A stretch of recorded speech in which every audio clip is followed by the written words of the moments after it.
नमस्कार, मैं हूं आंचल आनंद और आप देख रहे हैं इंडिया न्यूज। पाकिस्तान से भारत आए 480 हिंदू अब वापस नहीं लौटना चाहते। दिल्ली के कापासेरा इलाके में रुके इन लोगों का वीजा आज खत्म होने वाला है। ये लोग कुंभ स्नान के लिए आए थे भारत में। दरअसल पाकिस्तान में इनके साथ बहुत बुरा बर्ताव किया जाता है, उनके साथ मारपीट की जाती है। अब ये लोग वापस लौटकर नहीं जाना चाहते हैं। अब इन परिवारों की नजरें भारत सरकार पर जा टिकी हैं कि वो इन्हें लेकर क्या फैसला करती है। पाकिस्तान से आए ज्यादातर हिंदुओं का कहना है कि भारत में मरना उन्हें पाकिस्तान लौटने से कहीं बेहतर लगता है।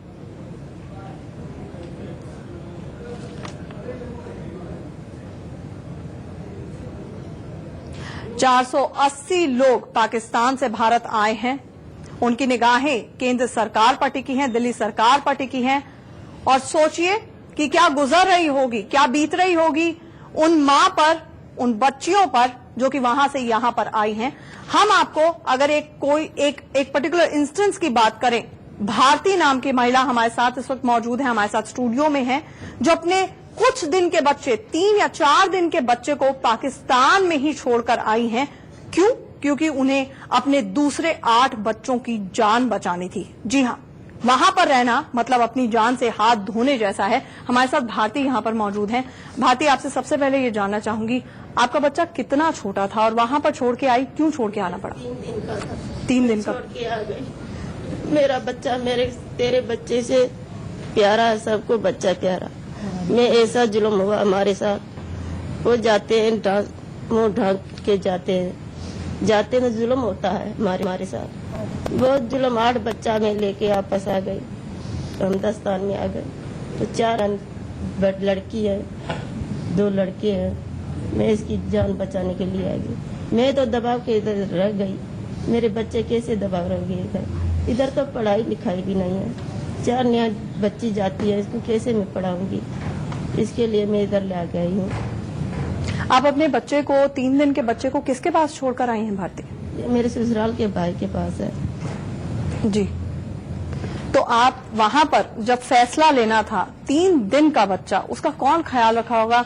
ये आपके जहन में उस वक्त आ रहा था, लेकिन आपके पास कोई चॉइस नहीं थी? 6 बच्चे सबकी वीजा मिल गई, इसकी वीजा नहीं मिली। बोला ये आपस से भारत में नहीं जा सकता है। क्या करूं, मजबूर हो गई। मैं छोड़ के मैं आ गई। सबको मेरा बच्चा मेरे को प्यारा नहीं है, कैसे मैं छोड़ के आऊंगी? मैं छोड़ के आ गई। मैंने बोला जाओ हिंदुस्तान में जाओ, इधर हमारी गोद में, इसकी माँ की गोद में जाओ, इधर हमारे को पनाह मिलेगी। इसलिए मैं आ गई हूँ। आपके और कितने बच्चे हैं भारती? इधर तो मेरे 6 बच्चे हैं, एक छोड़ के आ गई। इधर 6 बच्चों को लेकर आई हैं, वो भी आपके साथ कापासेरा में ही रह रहे हैं? हाँ, सब मेरे गोद में। कितने बड़े हैं आपके बच्चे भारती? एक 10 साल का, 11 साल का, एक बार 5 साल की। ऐसे उम्र चलती है। पढ़े लिखे तो नहीं है तो हमारे को मालूम है। ऐसी सब जवान छोटे बड़े सब हम पढ़े लिखे नहीं है। किधर भी जाते हैं तो सहन करना नहीं आता है, गुंठे छाप करते हैं। ये हमारी को दुखाई होती है। भारती, मैं समझ सकती हूँ एक माँ होने के नाते कि आपके ऊपर क्या गुजरी होगी जब आप अपने 3 दिन के बच्चे को वहां पर छोड़कर आई। इस वक्त क्या यहाँ पर आने के बाद आपका कोई संपर्क हो पा रहा था अपने अपने परिवार वालों से जिनके पास आप छोड़ के आई हैं अपने बच्चे को? हमारे पास जुल्म बहुत था। जुल्म था। घर मियाँ जाते थे, धंधे पे जाते थे। इसकी पैसा हथियार दिखा के पैसा छीन लेते हैं। ये कैसे मैं बच्चा पाल सकती हूँ? खेती बाड़ी पोकते हैं तो हमारे को हिस्सा नहीं देते हैं। कैसे बच्चे मेरे सुधरते हैं? आप वहां पर क्या काम करते हैं? आपके पति हैं वहां पर, कितना बड़ा परिवार है? आप लोग वहां पर क्या काम करते हैं? और जिस तरह आप बता रही हैं कि कुछ भी खेती बाड़ी कर हम कमाते हैं वो लोग छीन लेते हैं, किस इलाके में ये हो रहा है और किस तरह का जुल्म आपने वहां पर बर्दाश्त किया इतने साल तक? पूरे पाकिस्तान में ऐसी हालत है। पूरे पाकिस्तान में वो मुल्क चीर के जाते हैं, को ठट्ठे को किधर को मातली को बदीन को कराची, सब कुछ इधर है। सब कुछ सब मुल्क में खेती पोक के आई। किधर भी 1 रुपए का हिस्सा मेरे को नहीं मिला। रोटी एक टाइम पकती है तो एक टाइम नहीं पकती है हमारी। तो वहां पर सरकार कोई सहूलियत आपको नहीं देती है? और जानबूझ के क्या आपको लगता है कि मजहब के नाम पर आपको निशाना ज्यादा? बात जाते हैं पुलिस के पास जाते हैं तो पुलिस भी हमारी दान नहीं करते हैं। पुलिस भी हमारे को नहीं मानती है, बोलते हैं हिंदू है क्या करेंगे। तो ये मजहब के नाम पर जानबूझकर आपको निशाना बनाया जाता है? मजहब के करेंगे, बोलते हैं हिंदू है, हिंदू क्या करेंगे, काफर बोलते हैं हमारे को। आपका कितना बड़ा परिवार है वहाँ पर? आपकी पैदाइश क्या वहीं की है और कितने अरसे से वहाँ पर? तो पैदाशी मेरी उधर की है, पाकिस्तान में तो जी। पैदाशी हुई है। जी, इधर जी। चाचे है, माँ है, भाई है, सब कुछ मेरे इधर है। इधर मैं अकेली आई थी एक नानी के सहारे। जी। वो नानी की सफा ठीक नहीं है, सफा ठीक नहीं। और आपके पति क्या करते हैं भारती? पति यही कि मैंने बोला ठेले का काम इधर करता था, कभी लेके आता था 100-50 ऐसे बंदे को रोटी ऐसे 1 किलो आटे का लेके आता था, वही काम करते थे। 1 किलो आटा के भी कभी पकता है तो कभी पकता भी नहीं है। ऐसी एक कारण कि आपको पाकिस्तान में किसी भी तरह, हम यहाँ पर लोगों की प्रतिक्रियाएं देख रहे हैं, उनका ये कहना है कि हम पाकिस्तान नहीं लौट कर जाना चाहते हैं, भले ही हमें भारत में जान तक देनी पड़े। ये जो आपके अंदर भावना है, ये आखिरकार इसके एक कारण, सबसे बड़ा कारण क्या आपकी सुरक्षा को लेकर है? जिस तरह का बर्ताव अरसे से चलता है आपसे, वो वजह है? हम इधर ही रहेंगे, आपस नहीं जाऊंगी तो हमारी सरकार की मेहरबानी, मेरा बच्चा गोद में तुम ला दे तो ले लेंगे, सीने से लगा लेंगे, तो हम जाएंगे नहीं, इधर ही रहेंगे। आपने क्या भारतीय सरकार से इस बाबत कोई अर्जी, चिट्ठी, कोई एप्लीकेशन कुछ दिया है? यहाँ पर आपने संपर्क करने की कोशिश की है? नहीं, अभी तक तो नहीं किया है, मेरे कुछ भी फरियाद नहीं किया है। अच्छा, तो क्या आपसे, क्योंकि हम लगातार खबरों के हवाले से, खबरों के माध्यम से जब हम सभी के पास धीरे धीरे करके जाएंगे, लेकिन खबरें जो आ रही थी, जो हम अखबारों में भी पढ़ रहे थे कि वहां पर पाकिस्तानी अथॉरिटीज वीजा भी नहीं दे रही थी आप लोगों को खास तौर से आने के लिए, क्योंकि उनको ये डर था कि अगर आप एक बार भारत आए तो भारत में ही रह जाएंगे, वापस नहीं लौटेंगे। इसलिए भी आपको परेशान किया गया क्या? हाँ, क्या कह रहे हैं वहां पर? क्या ऐसे वीजा नहीं हमारे को देते हैं, वीजा नहीं देते, इसलिए मैं मेले के लिए जाएंगे, मेले में ऐसे करके हम वीजा लिया, ऐसे हम रहेंगे इधर। आपके और परिवार वाले भी यहाँ पर आना चाहते थे? बहुत कम कुछ ऐसे लोग जो, मेरे माता पिता है, इसने पासपोर्ट भी निकाल के रखे हैं, वीजा नहीं मिलती है, वीजा के करे इधर रह गई है। सब कुछ मेरा माई बहन भाई सब हिंदू आने चाहता है, बोलते हैं हमारी इज्जत नहीं है, बेटी की इज्जत नहीं है, मियाँ की इज्जत नहीं है, धंधे की इज्जत नहीं है, रोटी खाने की नहीं मिलती है, क्या करेंगे। आप किस इलाके से हैं भारती?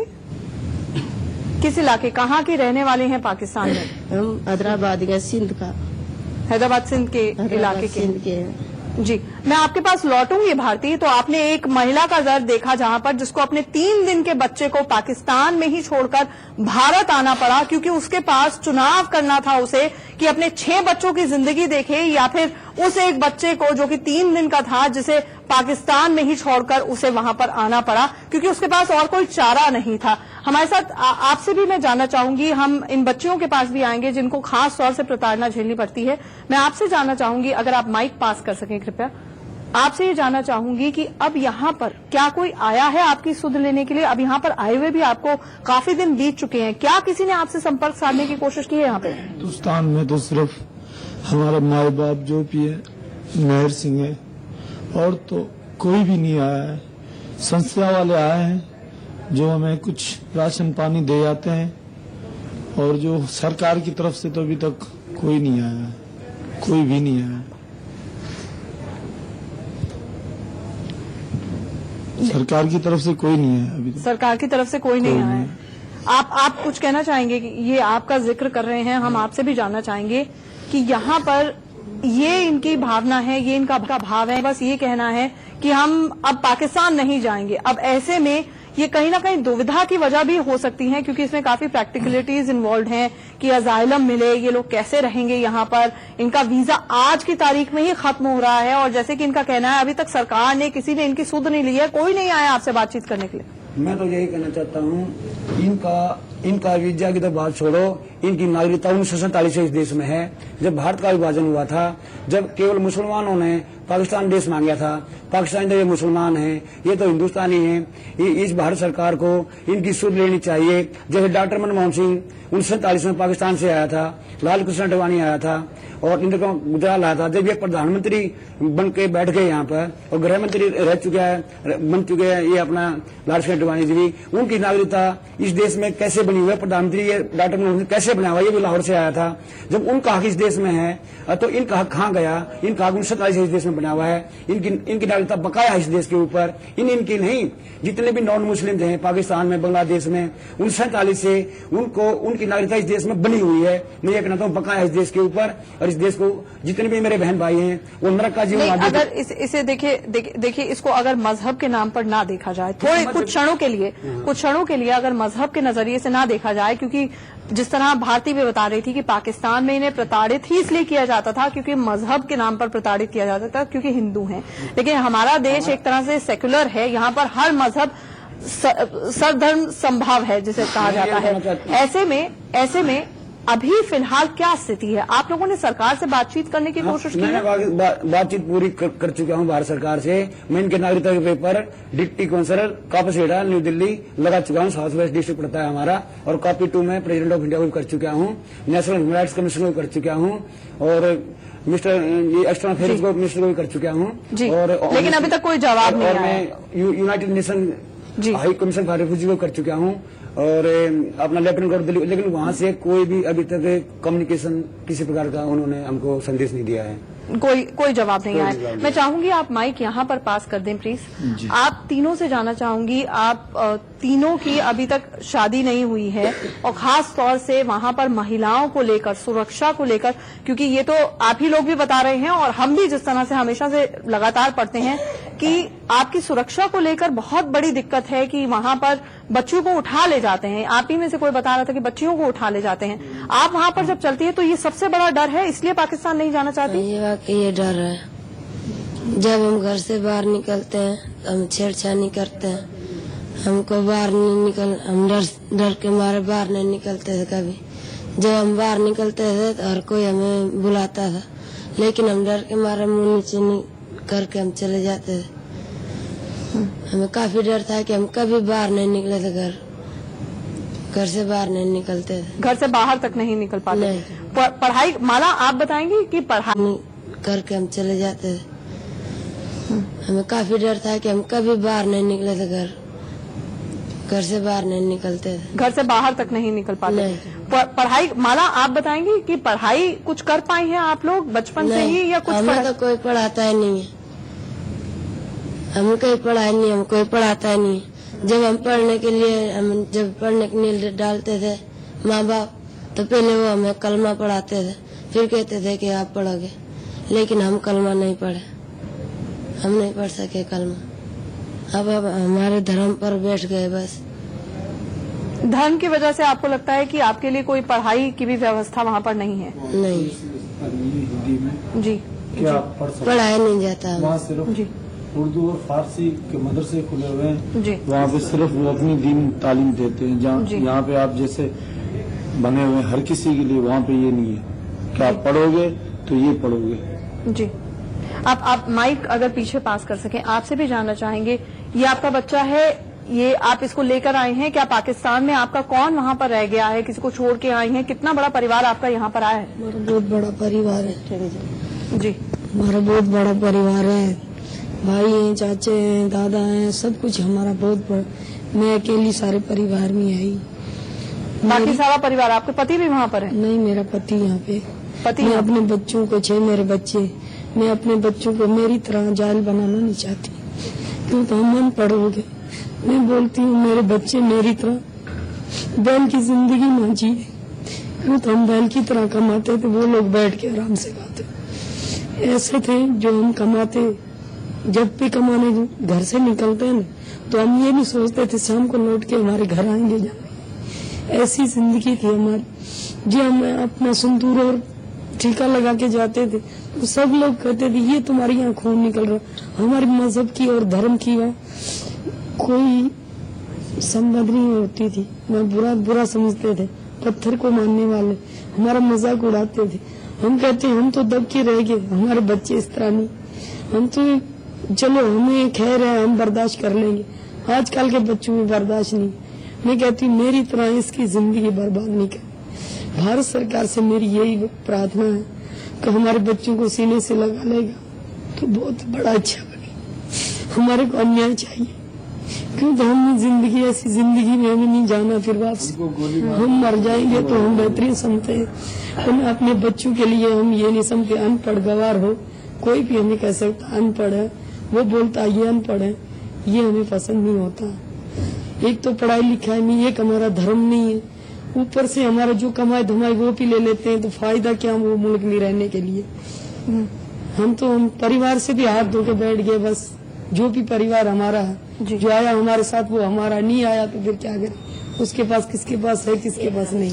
वहाँ पर जितने और भी लोग हैं, मैं आपसे जानना चाहूंगी, अगर आप माइक पीछे पास कर दें।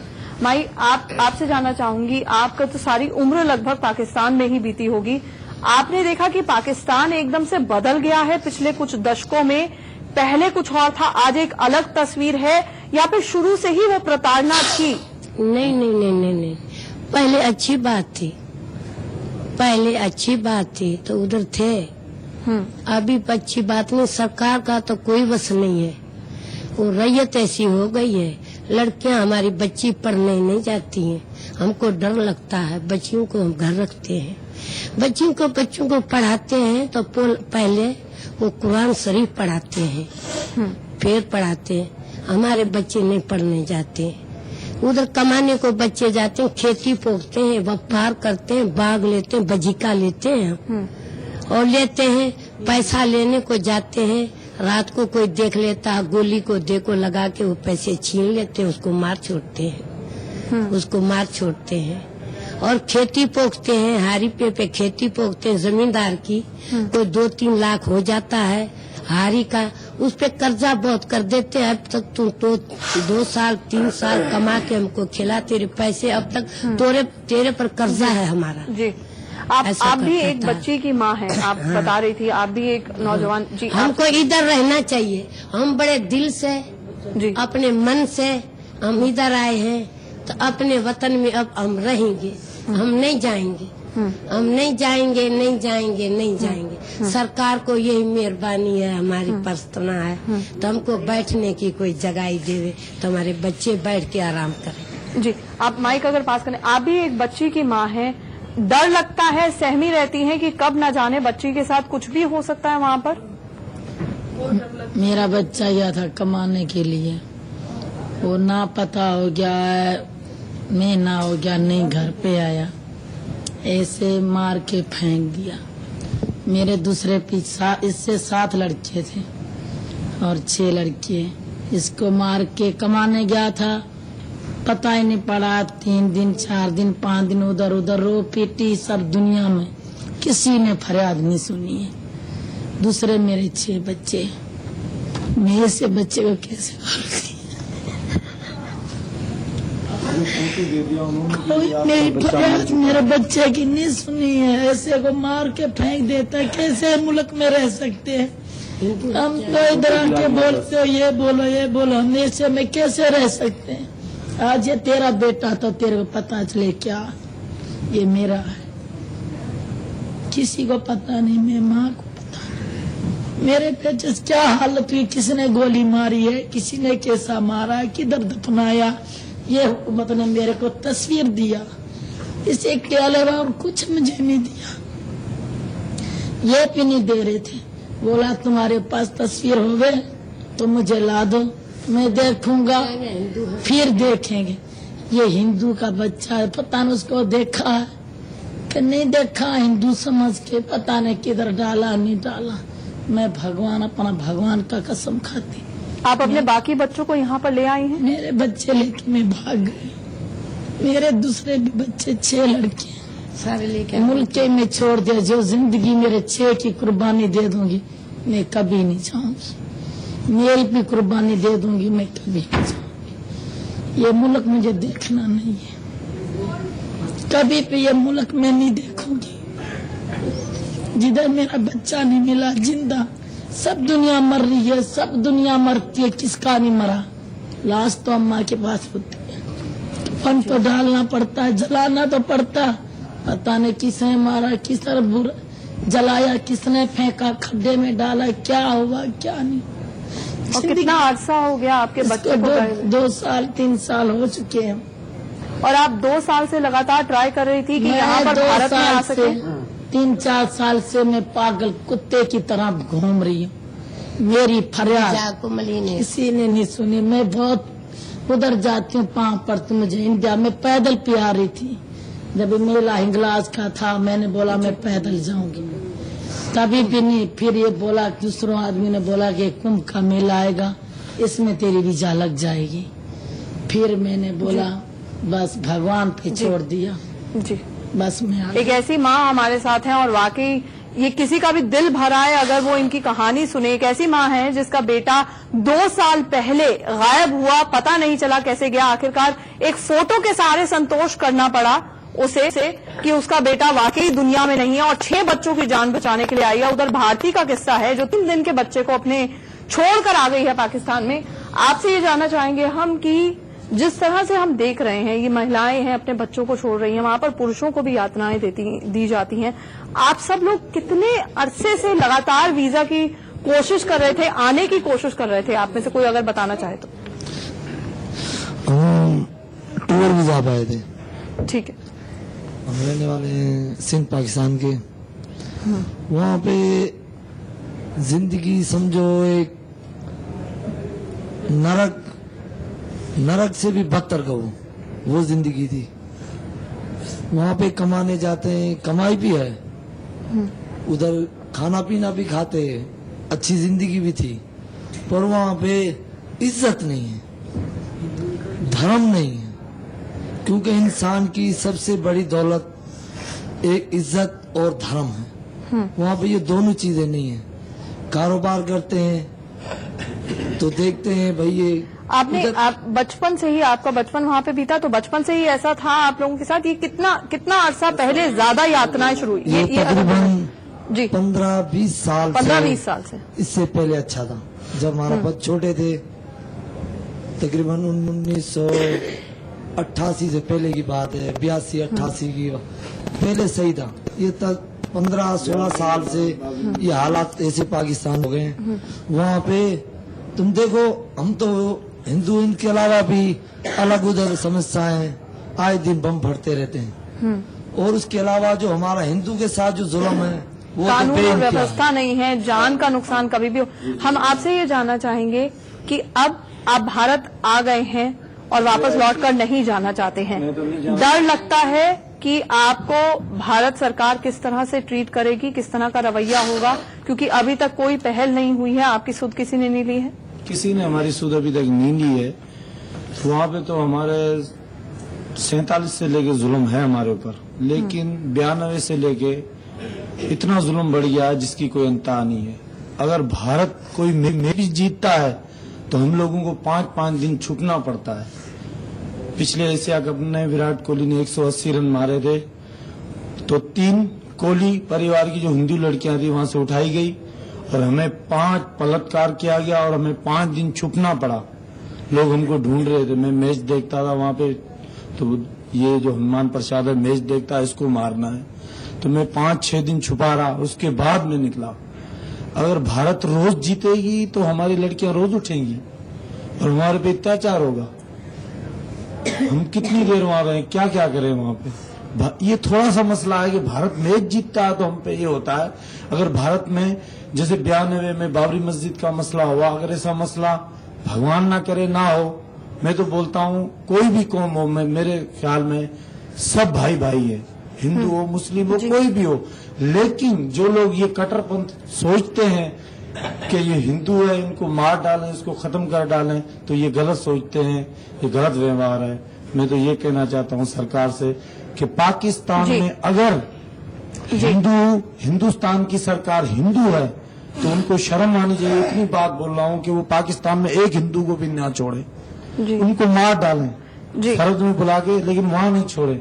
वहाँ तो ऐसी जिंदगी है कि नरक से भी बेहतर, नरक से भी बदतर जिंदगी है वहाँ पर। खत्म। आप हमारे साथ स्टूडियो में आए, हमें अपनी आप बीती सुनाई। आप सबका स्टूडियो में आने के लिए शुक्रिया। हम आगे भी इस तरह का मुद्दा उठाएंगे और जनता तक आपकी आवाज जरूर पहुंचाएंगे। 480 लोग यहाँ पर भारत की सरजमीन पर इस वक्त मौजूद हैं जो न्याय के लिए एक तरह से भारत सरकार की तरफ टकटकी लगाए हुए देख रहे हैं। और त्रासदी देखिए कि यहाँ पर नेता बाकायदा डिनर डिप्लोमेसी करते हैं, क्रिकेट डिप्लोमेसी करने की कोशिश करते हैं जब दोनों देशों में कोई ऐसा वाकया होता है जिससे रिश्ते खराब हो सकते हैं। और यहां पर एक शख्स आकर कहता है कि भारत अगर मैच भी जीतता है तो उनकी बच्चियों को उठा लिया जाता है, 5-5 दिनों तक उन्हें अंडरग्राउंड होकर रहना पड़ता है अगर भारत एक मैच जीतता है। अपने आप में ये बहुत बड़ी त्रासदी है, लेकिन इससे बड़ी त्रासदी ये है कि जैसे तैसे ये 480 लोग आ गए हैं, वापस पाकिस्तान नहीं जाना चाहते, कहते हैं कि हमारी जान चली जाए